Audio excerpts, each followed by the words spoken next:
এক ভক্ত প্রেমানন্দ মহারাজজিকে প্রশ্ন করলেন, মহারাজজি, অকাল মৃত্যু বা দুর্ঘটনাজনিত মৃত্যু হলে কি ভগবৎ প্রাপ্তি ঘটে?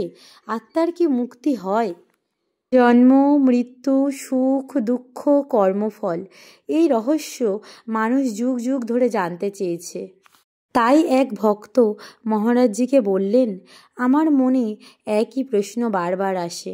যারা অকালে মৃত্যুবরণ করে বা হঠাৎ করে হার্ট অ্যাটাক বা কোনো অ্যাক্সিডেন্টে বা কোনো দুর্ঘটনায় প্রাণ যায়, তাদের কি ভগবৎ প্রাপ্তি ঘটে? তাদের আত্মার কি মুক্তি হয়? প্রেমানন্দ মহারাজ খুব শান্ত গলায় বললেন, দেখো, এখানে একটা বিষয় গভীরভাবে বুঝে রাখতে হবে। মৃত্যু কিভাবে হলো এটা বিচার্য কথা নয়। কোনো দুর্ঘটনা বা হার্ট ফেল বা সাপে কাটা, হঠাৎ মৃত্যু, এগুলো দেখে কারোর গতি বা তাদের মৃত্যুর পরবর্তী জীবন বিচার করা যায় না। মহারাজজি আরও বললেন, দেখো, মৃত্যু দিয়ে এটা বিচার করা ঠিক না। তার জীবন কেমন করে কেটেছে, সে তার জীবন কেমনভাবে কাটিয়েছে, এটা দিয়েই তার মৃত্যুর পরবর্তী জীবন কেমন হবে সেটা বোঝা উচিত। মহারাজজি উদাহরণ দিয়ে বললেন, অনেক বড় বড় সাধু সন্ন্যাসী মহাজন ছিলেন। তারা তাদের সারা জীবন সাধনা ও সৎকর্ম করে ব্যয় করেছেন। তাদের কেউ হয়তো কখনো কোনো দুর্ঘটনায় মারা গেছে। তা বলে কি সেই মহা ব্যক্তির ভগবৎ প্রাপ্তি ঘটবে না? তার কি নরকে বাস হবে বা তার কি অধঃযোনি প্রাপ্ত হবে? এমন বিচার করা ঠিক না। তাই মৃত্যু দিয়ে কখনোই কারোর শেষ পরিণতি বিচার করা যায় না।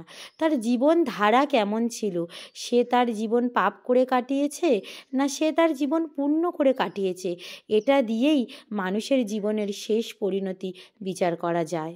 তিনি আরও বললেন, আমাদের পরিচিত এক মহান সাধু ছিলেন, খুব উচ্চ স্তরের মহাজন ছিলেন তিনি এক জায়গায় লীলা কীর্তন করতে যাচ্ছিলেন। লীলা কীর্তন করতে যাওয়ার আগে বললেন, একটু শ্রীজি অর্থাৎ রাধারানীর একটু দর্শন না করে কেমন করে যাই? তাই তিনি গাড়ি থামিয়ে রাধারানীর দর্শন করতে গেলেন। দর্শন করে ফিরে আসার পথে হঠাৎ এক গাড়ি ভয়ঙ্কর দুর্ঘটনায় পড়ল। সেই মুহূর্তেই তিনি প্রাণত্যাগ করলেন, আর তার মুখে ছিল একটি শব্দ, রাধা। এবার এই দুর্ঘটনাজনিত মৃত্যুর ফলে আমরা বলবো তার অকাল মৃত্যু হয়েছে। তার মানে কি তিনি অধঃযোনি প্রাপ্তি বা নরকে যাবেন? এমনটা কিন্তু ঠিক না। মৃত্যু দিয়ে কখনো কাউকে বিচার করা যায় না। তার জীবনের গতি কেমন ছিল, তার জীবনধারা কেমন ছিল? তার জীবনধারা ছিল পবিত্র, তাই তার গতিও হবে পবিত্র। কারণ তিনি সারা জীবন পুণ্য ও ভক্তিতে ছিলেন, আর শেষ মুহূর্তে রাধা নাম বা রাম নাম বা কৃষ্ণ নাম উচ্চারণ করেছিলেন, তাই তিনি ভগবৎ প্রাপ্তি ঘটাতে পেরেছেন। তাই আমি বলি, তার মৃত্যু যেমন করেই হোক না কেন, তার জীবনধারা যদি পবিত্র থাকে, সে যদি পুণ্য কর্ম অর্জন করে, তাহলে মৃত্যু তার যেভাবেই হোক, তার কিন্তু ভগবৎ প্রাপ্তি ঘটবেই ঘটবে।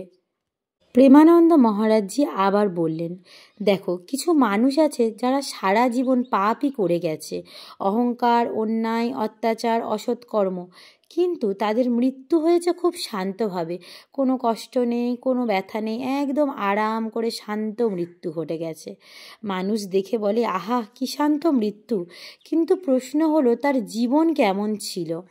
সে পাপ করে থাকলে তার গতি পাপেরই ফল হবে।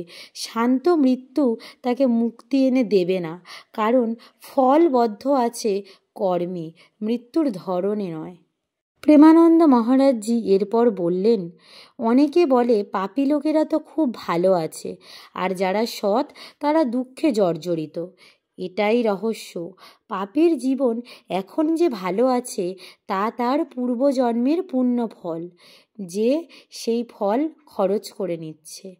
আর সৎ মানুষ দুঃখ পাচ্ছে মানে তার আগে করা পাপ সে ভোগ করছে, আর তার এখনকার যে পুণ্য কর্ম সেগুলো সে সঞ্চয় করছে, যাতে পরের জন্মে বা মৃত্যুর পরে তার গতি শুভ এবং পবিত্র হয়। প্রেমানন্দ মহারাজজি আবারও বললেন, এই ধরো যেমন রাজা পরীক্ষিত, তার সাপে কেটে অকাল মৃত্যু হয়েছিল, তাহলে কি আমরা বলবো তার অধোগতি লাভ হয়েছিল বা তার ভগবৎ প্রাপ্তি ঘটেনি? না, কিন্তু সে তার জীবন ব্যয় করেছে, সৎ কর্ম করে, পুণ্য করে, ভক্তি দিয়ে, ধর্ম দিয়ে সে তার জীবন কাটিয়ে গেছেন, আর মৃত্যুর আগে তিনি পুরো ভাগবত শুনেছেন। সুতরাং তার অকাল মৃত্যু হলেও গতি অনুযায়ী, তার জীবন ধারা অনুযায়ী সে পুণ্যকর্ম করেছে, তাই তার পুণ্যই হবে, তার ভগবৎ প্রাপ্তিই ঘটবে। তাই মৃত্যু নয়, জীবন বিচার্য। মৃত্যু কেমন করে ঘটল সেই দিয়ে তার ভগবৎ প্রাপ্তি ঘটবে কিনা তা বিচার করা যায় না। ভগবৎ প্রাপ্তি ঘটবে কিনা সেটা বিচার করা যায় জীবন ধারা কেমন ছিল, সে তার জীবন কেমনভাবে ব্যতীত করেছে, পুণ্যকর্ম করে না পাপ কর্ম করে। যদি সে পুণ্যকর্ম করে তার জীবন ব্যয় করে তাহলে তার ভগবৎ প্রাপ্তি ঘটবেই, আর যদি সে পাপ করে সে নয়তো আবার জন্ম নেবে সেই পাপের ফল ভোগ করার জন্য, নয়তো কোনো অধোজনিতে জন্ম নেবে। প্রেমানন্দ মহারাজজি তার ভক্তদের উদ্দেশ্যে বললেন, দেখো, কেউ অল্প বয়সে মারা গেলেই তা অকাল মৃত্যু নয়, তার জীবন কেমন ছিল সেটাই বিচার করা উচিত। সে কি পাপ করেছে, সে কি অন্যকে কষ্ট দিয়েছে, সে কি মা বাবাকে সম্মান করেছে, সে সৎ পথ অনুসরণ করেছে, ভগবানের নাম স্মরণ করেছে, এগুলি ঠিক করবে তার গতি। মৃত্যু কেমন করে হলো সেটা কখনো তার গতি ঠিক করতে পারে না।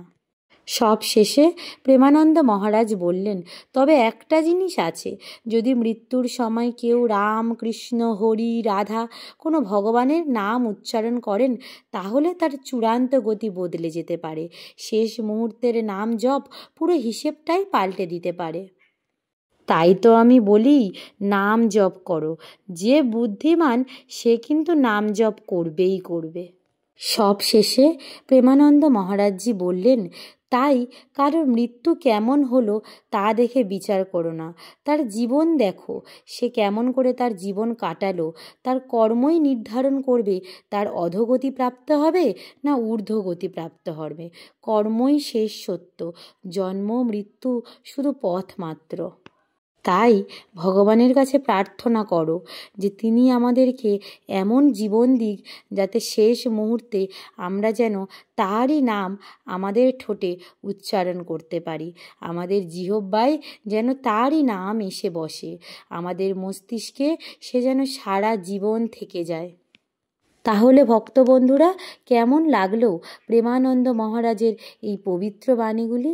প্রেমানন্দ মহারাজের এই বাংলা ভিডিওগুলি পেতে হলে চ্যানেলটিকে অবশ্যই সাবস্ক্রাইব করে রাখুন, এবং ভিডিওটি ভালো লাগলে লাইক, কমেন্ট, শেয়ার দিন, এবং কমেন্টে রাধা রাধা লিখতে কখনোই ভুলবেন না। নমস্কার, আজ আসি। রাধা রাধা, রাধা রাধা, রাধা রাধা, রাধা রাধা।